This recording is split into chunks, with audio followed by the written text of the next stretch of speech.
Welcome to the Dr. Josh Axe Show. Each and every week, I explore the science and principles and how to grow in body, mind, spirit and take your health and your life to the next level. On today's episode, I'll be sharing the 7 keys to staying healthy and optimizing life in your 20s. Now, listen, I think this can benefit everybody in their 30s, 40s, 50s, and beyond. But if you're in your 20s specifically, these are principles that will radically, I guarantee it, change your life. By the way, make sure to subscribe to this channel and hit the notification bell so you don't miss a single episode. Number 1. Have a healthy friend group. Listen, here's a reality. You show me your friends and I'll show you your future. If you are running around with people that are not ambitious, that are not purpose-driven, that don't want to live meaningful, fruitful lives, then they are holding you back in life. They are keeping you from doing the great things that God has called you to do. You're wasting your talents. And I can tell you, there's so many people that get later on in life and they say, I wish I wouldn't have wasted life in my 20s. So if you want to be one of those unique individuals, the top 1%, then what you need to do in your 20s is find a friend group of iron sharpens iron, people that help you grow and go to the next level in your life. If you're going to grow, you need to hang out with a group of people that are committed to grow themselves. Here's what I would do as an exercise. Write down the 5 people you spend the most time with. And I want you to rank them on a scale of 1 to 10.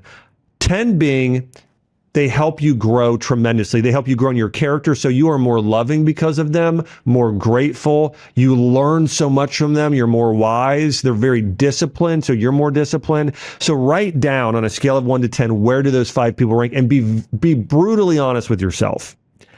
And then I want you to think about who are some people, some groups that you could go to start spending time with. And maybe you're not going to know them, so you'll actually have to go and find the group. But if you do, write down, even if it's just one person that's not in that 5 that you need to go and spend time with, and go and spend more time with those people. Now, here's something I've discovered. I've had a couple times in my life where I've had to make this transition. One of the first was when I was in my 20s. And I remember feeling like what I had to do was I was hanging out with a bunch of frat guys and saying, you know what, these guys are just corrupting me. Like, they're not making me better. And I just felt empty inside. And by the way, this is one of the reasons, if you just feel like you got a lot of pleasure in life in terms of just whether it's just going out and drinking or whatever it is, but you just feel like a sense of like emptiness. Like you're called to have, you're called for more in life. You're called more to do with your life. And I just felt this emptiness. And I remember praying and saying, God, would you send me a flood of great men into my life that can help me grow?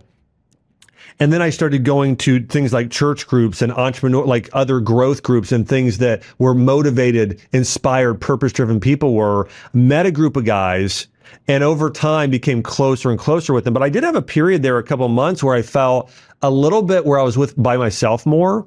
Now, looking back, it was very healthy. I was by myself more, and it gave me more time to reflect, to finally think, to read and learn and grow, but also at the same time start developing better friendships with people. But I'm telling you, listen, there's another saying. It's that it doesn't, success is not about what you know, it's who you know.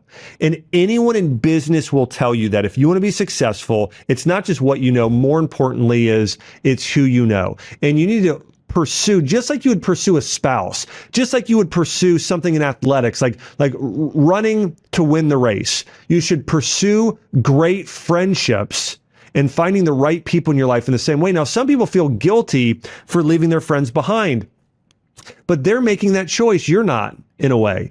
They're choosing to be stuck in life and to commit themselves to mediocrity.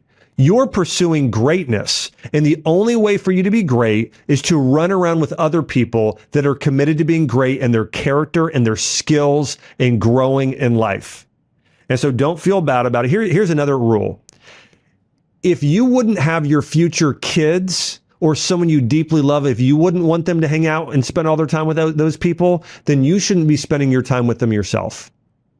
Here's what I would encourage you to do. Get involved in your community. It could be church groups, could be volunteering, could be an entrepreneur group, could be a Bible study, a book club, learning new skills, some sort of athletic group. but some sort of group where people are committed to both their character and growing in an area of life. Here's the reality. Most people in their 20s today are obsessed with this alcohol culture. And listen, alcohol, if you have one or two glasses, 1 or 2 days a week, and you do it with friends, having deep, meaningful conversations, that's fine. And that's one thing. But going and drinking to be, basically just to get drunk on a regular basis, studies show it lowers your lifespan, hurts your mental health. It's just not good for you. But basically, the moral of the story is this: principle number one, find a healthy friend group. And by the way, there's a study done at Duke University, and they found out hanging out with more disciplined people than you makes you more disciplined. And so you want to hang out with people that are better than you at things, and that will cause you to grow in your life. By the way, remember this. This doesn't just impact you in your 20s. This then will set you up for the rest of your life. It will then impact your 30s, 40s, 50s, and beyond. So there's no more important time than the younger you are, the earlier you want to start making these changes. Here's principle number 2, learn to cook. Learn to make food for yourself. You'll save money, you'll be healthier, and you're going to learn a life skill that is great for building better relationships. I mean, this is something I was committed to. My mom and my grandmother taught me how to cook. And then when I eventually got into grad school, I started learning to cook myself, started experimenting, trying things in the kitchen, and I became a really good cook. In fact, if I wasn't a doctor and an educator, I would probably want to be a gourmet chef. I mean, I started to love food because of this. But people in their 20s usually eat out more after moving out with their parents, and they also don't eat enough nutrient-dense foods that are going to help their mind, that are going to help their body continually get healthier. And nutritional deficiencies in teens also carry over into the 20s, affecting development. Now, teen girls in particular have low intakes, and girls in their 20s, low intakes of protein, iron, magnesium, folate, B6, and B12. So there are major deficiencies that we have in people in their teens and 20s.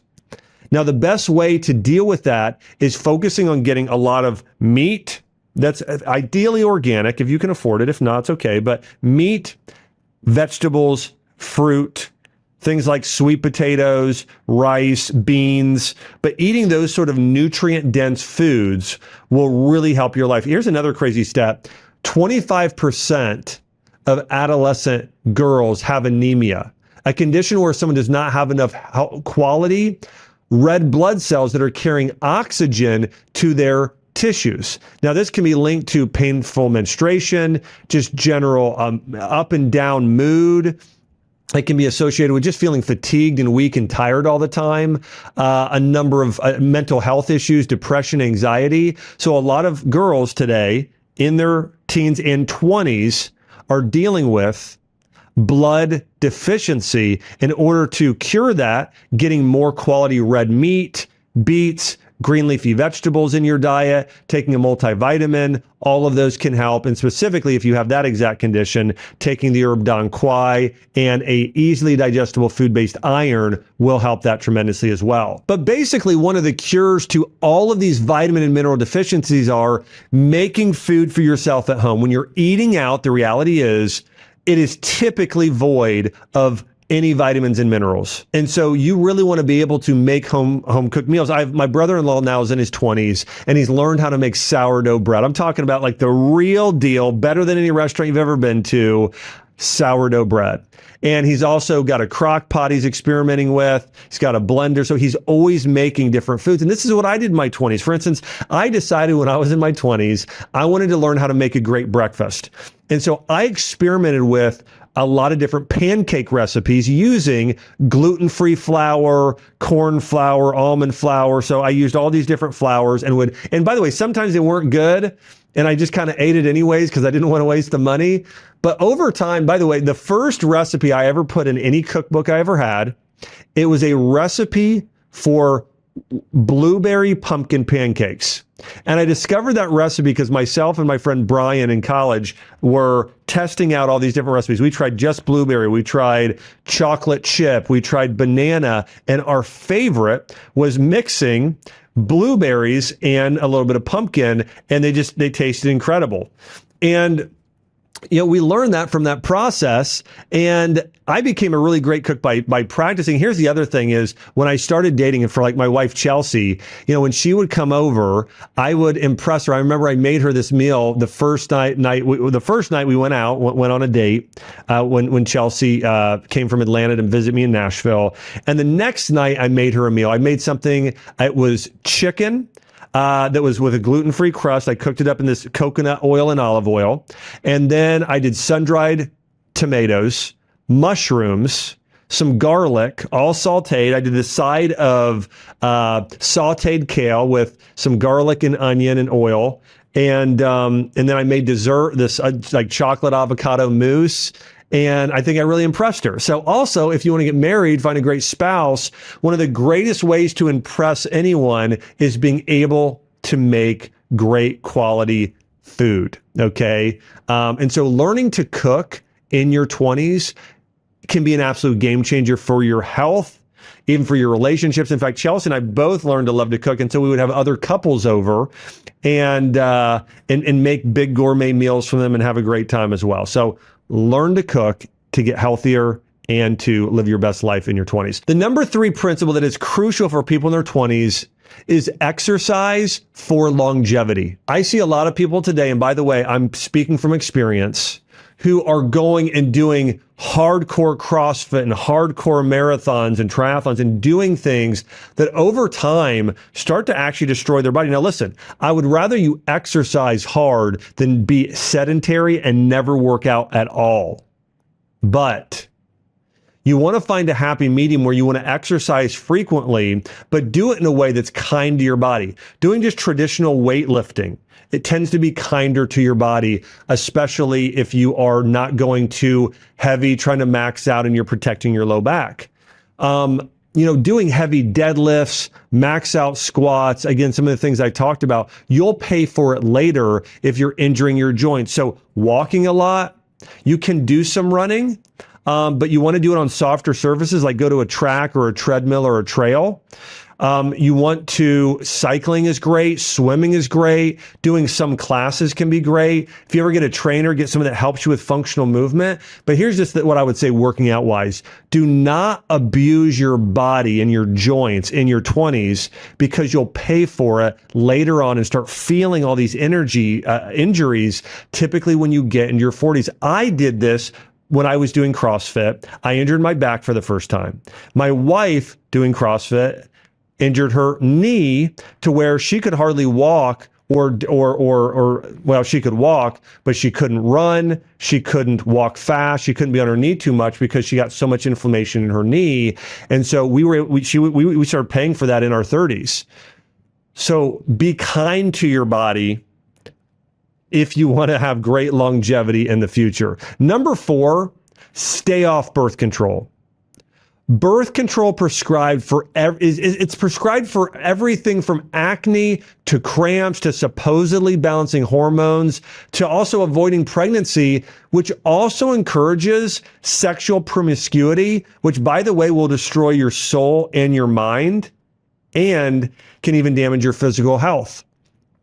Doctors frequently tell women there is no reason not to be on birth control. It's normal. It's healthy. It's what all young women should be on. But here's the reality. That is one of the greatest lies of all time. Here's the reality according to the clinical studies, not the doctor who's tied to the pharmaceutical company that's going to get paid for you taking that and basically hurting your health because of it. According to studies, birth control depletes your body of vitamin B1, B2, B6, B9, vitamin A, vitamin C, magnesium, zinc, and probiotics. It lowers platelets and leukocytes, so it weakens your blood and weakens your immune system. It lowers your sex drive. It lowers thyroid hormones, including T4, so you have a greater likelihood of having hypothyroidism in the future. Did you hear me?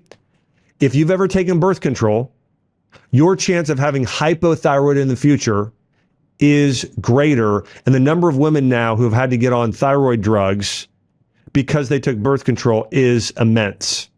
It also lowers free testosterone by as much as 61%. So now women are less fit and less toned because they're imbalanced in that hormone as well. And it increases your risk of depression by 130%. And there are more serious side effects. I'm not done yet. Birth control also decreases your preference for facial masculinity. So women on birth control are more attracted to men with more feminine features. However, when they get off birth control, then they want a more masculine man, and then they have racial relationship issues, which can increase the divorce rate. Multiple studies have found that women who go on birth control become attracted to significantly less masculine men than they did before they were on birth control. And they're really more attracted to like a child, like a bad boy, that are less dependable, sensation seeking, easily bored and adventurous, rather than the masculine man that is steady, that is disciplined, that is confident, that is responsible. And so you've got to know it is so important, women, that you consider whether you should take birth control or not. And for anyone that I know, I recommend absolutely not. When it comes to birth control, the best advice I can give you is to, and this might sound old-fashioned, but to refrain from having sex until you're married. It's what the Bible teaches. It's what people that really have a high level of virtue. You want to know what the right thing is to do? Well, look at the Bible and the most virtuous people that have ever lived, and that's what they believed, and that's what they all attempted to do or did themselves. And so having sex outside of marriage is connected with emotional instability. You're, in the Bible, it says, and the two became one flesh. You're becoming one with another person. And then there's something called soul ties when that happens. And so it is very emotionally,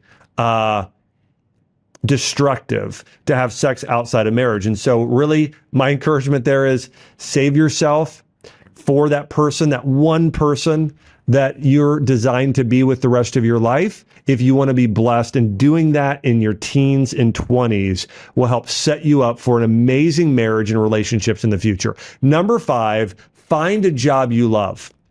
The average American spends 90,000 hours of their lifetime working. You have to love it or you'll be miserable. Now, let me say this too. In order for you to get the job you want to do in the future, sometimes you have to do things you don't like. So I think it's partly finding the job you love, but even more so, it's using your gifts and talents. You want to find a job, and you tend to most love those jobs if you're doing things you like to do. Let me give you an example. If I were to try and do anything with a lot of math, like accounting, even if it paid well, I'm not gonna like it. And a big part of it is I'm just not good at it at all. Versus my wife is very numbers driven. She actually, I've heard she does most of the finances in the house, and it's because she enjoys it. She's very task oriented. She's very numbers focused, was great in math in high school. I was, great, later on I got good at English and science, and she was, math.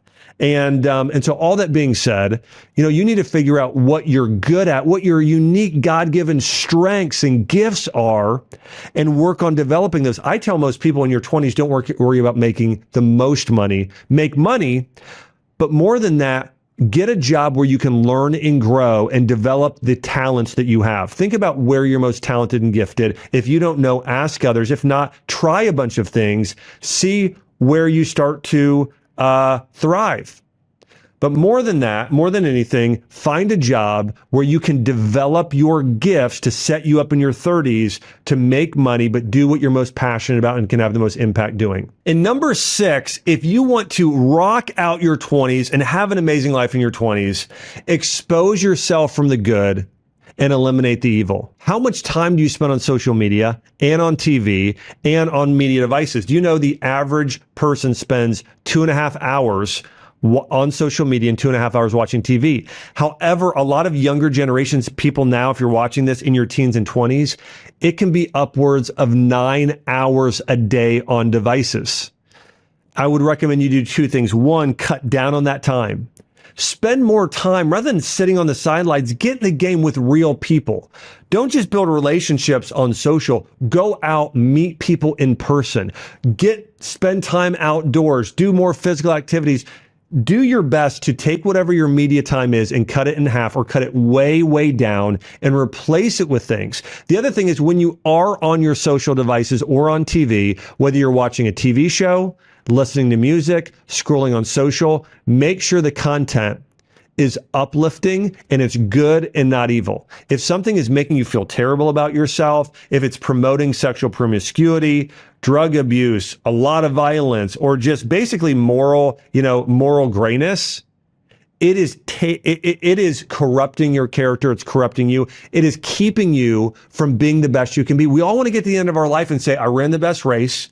I absolutely know that I used my time wisely. And if you in your 20s especially spend a lot of time on social media following people just for entertainment or things that are, again, morally gray or corrupt, it is going to corrupt you. And so what I would recommend you do is go through your social media, Instagram, TikTok, Snapchat, YouTube, wherever you're on, delete everybody that is not causing you to become an amazing person. Delete all of them. Start following people in accounts. Start following things for leadership growth, personal growth, health accounts, spiritual growth. Follow those people. Follow Sadie Robertsons and Tim Tebow's and people like that have a great amount of character that are doing good in the world, and focus on those things. You get what you focus on. If you focus on evil, you're going to become evil.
If you focus on good, you'll become good. If you're listening to music that's terrible, it's going to make you terrible. If you focus on music that is uplifting and inspirational, you'll become inspiring yourself. You not only are what you eat, you become what you consume. The music you consume, the TV you consume, the social you consume, you become that. So know that every time you're listening to that negative music, it's making you negative. It's taking your life in a negative direction. Every time you're listening to or watching or scrolling that positive thing, it's making your life more positive, generally speaking. But do those two things. Make sure what you're exposing yourself to is good, and make sure that you have less time on tech devices and more time building real relationships with real people. Can I tell you, it's so much more meaningful for me, for me to spend, if I would just spend, 2 hours a day scrolling like this versus I'm going and hanging out with, one of my best friends, Dan or Jordan, and having a real meaningful conversation about life, about the things we're called to do, and laughing and having a good time. It is way more healing, healthy, and better for my life to have that real in-person connection than to have a superficial, not real, fake, artificial connection with somebody via a social device. My last piece of advice, number 7 here, is if you want to maximize your life in your 20s, find a mentor.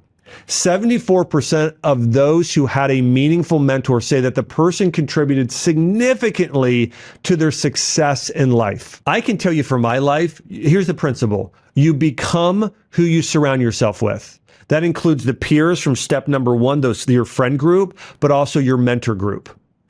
Those two, number 1 and number 7, your peers and your mentors, they help mold you into who you become.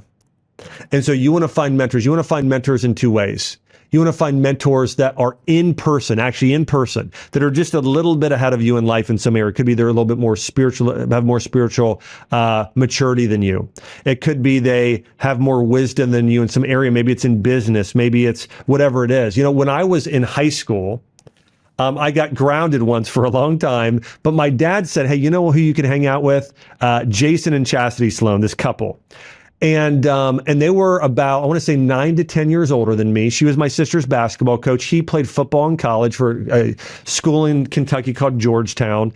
And they were, again, a young couple in their mid-20s. And they really were into fitness. And she was a strong Christian. And so I started hanging out with them. And I learned about fitness and I learned about nutrition. And I grew so much in my health and understanding because of them. And then later on, when I got into college, I found a group of guys that were about 2 of them were about 3 years older than me, who started mentoring me in God and my maturity. Then I got a business mentor, a doctor, who is an amazing person who mentored me. And then I had Jordan Rubin. And so I've really focused a big part of my life on having mentors in person to help me grow in different areas of life, spiritually, physically, in my career. Find in-person mentors. In addition, find mentors online and virtually. For instance, as I wanted to grow as a leader, I read John Maxwell, everything he put out. Today, if I want to grow in my ability to understand psychology, I read and watch a lot of Jordan Peterson. I'll watch his YouTube videos. I follow his social accounts. I went back and watched his college lectures. I listened to his book on audio. I'll read a hardback book. So I have these people, the John Maxwells, the Jordan Petersons, the pastors that I really admire. And I am constantly reading and learning from them. And so find a mentor. And here's the other reality. Leaders are readers. If you want to be a leader, you've got to be learning. Okay. Leaders are learners. So always learning and growing in life. Here's another stat. People in business who are mentored report a 70% improvement in their decision-making skills and are promoted 5 times more often than those who are not in a mentoring program or who don't have a mentor at work. So the single fastest way, let's say 2 ways, but the fastest ways that you can grow in your career and become more successful are to have a mentor at work and to dedicate yourself into taking whatever skills you have to the highest level possible. If you want to advance in your life and career, do that. If you want to find a mentor, look within your community, like your church or synagogue, so your place of worship. Also, again, go out and find entrepreneurs. Look for people a little bit ahead of you in life, people that you respect and truly admire, both for, and this is critical, both for their skill and whatever it is, but also their character. You know, I had a choice between, I could have gone and mentored under one doctor who was really a great doctor. And I actually went and shadowed him one time, but I decided to choose another doctor who was equally as good, maybe a little less, but because he had incredible virtue. He was really generous, had an amazing relationship with his wife and kids. And so make sure that your mentors are good people. I hope this has blessed you. I know that these principles have allowed me to thrive in my health, in the success of my career and my relationships. And I truly feel like I have a just beautiful, meaningful life, and that I'm living a great life. And if you can start following these principles in your 20s, it's going to set you up to live the most significant life possible in your 20s and beyond. And I hope you've enjoyed this. By the way, think about if somebody else needs to hear this information. Maybe you're watching this and you're in your 50s and you know somebody in their 20s. Share this with them, encourage them to watch it, because sometimes it just takes one video, one book, one word of encouragement to change the trajectory of someone else's life. So thanks everybody for tuning in here to the Dr. Josh Axe Show. We're constantly diving deep into how to grow and experience breakthroughs in your body, your mind, and spirit. Make sure to subscribe, like, and again, thank you all of you for sharing this, because again, I truly believe this can help bless someone's life, helping them create a breakthrough. I'll see you on the next episode.